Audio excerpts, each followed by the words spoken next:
Welcome to the Virtual Strategic Solutions Virtual Reality Simulation System. Accessing Legacy Dataset. Files loaded. Simulation ready. A small town near the state line of Nevada and California, in San Bernardino County, California, Nipton was originally founded on February 9, 1905, as a stop on the San Pedro, Los Angeles and Salt Lake Railroad. Originally called Nipino Camp, following a nearby discovery of gold, the name was changed to Nipton when the San Pedro, Los Angeles and Salt Lake Railroad merged with the Union Pacific Railroad around 1910. The town and depot also supplied ranches and mines in the area, becoming a social center for the sparse population of the region.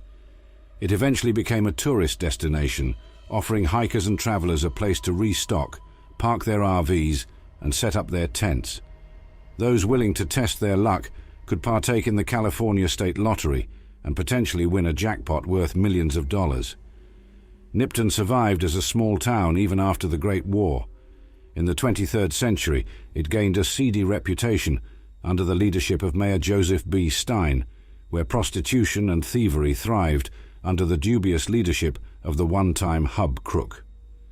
Following the NCR Correctional Facility prison break, Stein extended a hand to the powder gangers, letting them know Nipton was open for trade. Stein was able to arrange servicing NCR soldiers in the night and powder gangers in the day and keep the two separated.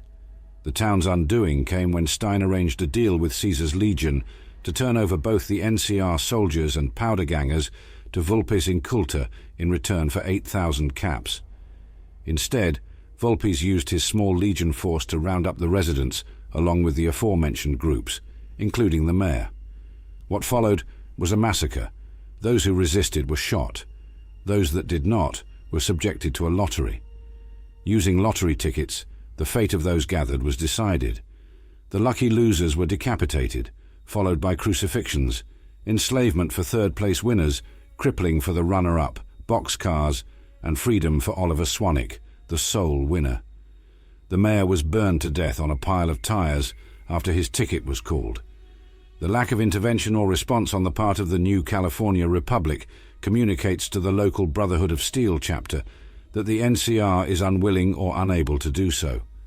By approaching from either direction along Nevada State Route 164, the player character may be greeted by Oliver Swanwick, an ex-powder ganger. Swanwick won the lottery, resulting in the Legion sparing his life.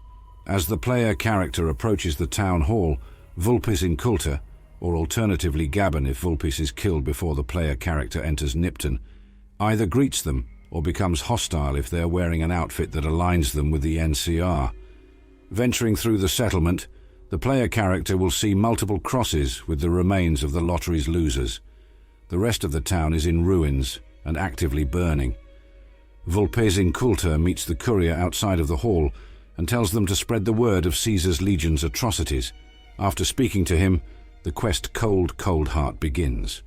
Alternatively, if the courier is clothed in NCR faction armor, Vulpes and the other legionaries will be hostile and attack on sight. Outside of Nipton Hall are several crucifixes, along with skulls on a post and a pyre. Behind the hall are a water tower and a water pump, which causes minor radiation damage. Inside the hall itself, one will find many Legion mongrels. They are automatically hostile if the player character does not have the Animal Friend perk, even if dressed as a member of Caesar's Legion. Killing the mongrels does not give the player character Legion infamy. The Nipton General Store is located close to the western side of town. A man named Boxcars sits inside and will speak about what happened, opening up the quest booted. To the left of the town hall, one will find the Nipton Hotel, a small building with 4 NCR trooper corpses dumped unceremoniously inside. There are several houses available for the player character to explore. The house with the sandbags in front of it is heavily booby-trapped. Inside, one can find a frag mines in the corner of the living room, kitchen and bathroom. Both doorways conceal shotgun traps. There is a cage with 3 bark scorpions directly inside the house. There is an easy lock safe with a grenade rifle inside, but if the pressure plate to the front of it is triggered, the scorpions will be released. The average lock cabinet in the kitchen contains some provisions. as well as a dead Legion recruit with a machete, armor and helmet. A campfire can be found in the Good Luck Trailer Park, located on the southmost end of town. In the house to the southeast of the town hall, a prototype Mr. Gutsy can be found. The terminal in the house states that the previous owner had two, but only one is found. The house contains a few damaged weapons, including 2.357 Magnum revolvers, a plasma pistol, a laser rifle. The house also has various metal electronic parts and items needed for weapon repair kits, including wrenches, scrap metal, wonder glue, and duct tape. Joseph Stein came from the hub and was the mayor of Nipton before Caesar's Legion took over the town. Upon becoming mayor of the town, he had Tony the Tinker fix up a terminal for him to utilize. Planning to be mayor of the town for a year or two, he made a 15% cut of profits from shops and managed the prostitution services provided by Rosie and Sylvia, utilized by NCR soldiers from the Mojave outpost. Upon learning of the prison break, Stein negotiated with the newly formed powder gangers by sending out two emissaries, Little Jim and Big Jim, to make a business proposal to the gang. Big Jim was killed during negotiations. It was agreed that the powder gangers would arrive during the day, while NCR troops would arrive during the night, offering a mutual benefit to Stein. Eventually, a mysterious young man who called himself Mr. Fox made Stein an offer of 8,000 caps, revealing himself as a member of Caesar's Legion. Being aware of the situation Stein had created in the town, he asked the mayor to allow him and several legionaries to use the town as a trap to capture powder gangers and NCR personnel. Planning to use the funds to return to the hub and run for office there, Stein accepted the proposal. He decided to begin stockpiling supplies at a safe house between Nipton and the Mojave outpost, in case he had to make a speedy getaway from Nipton back to the hub, making 2 journal entries to document the events.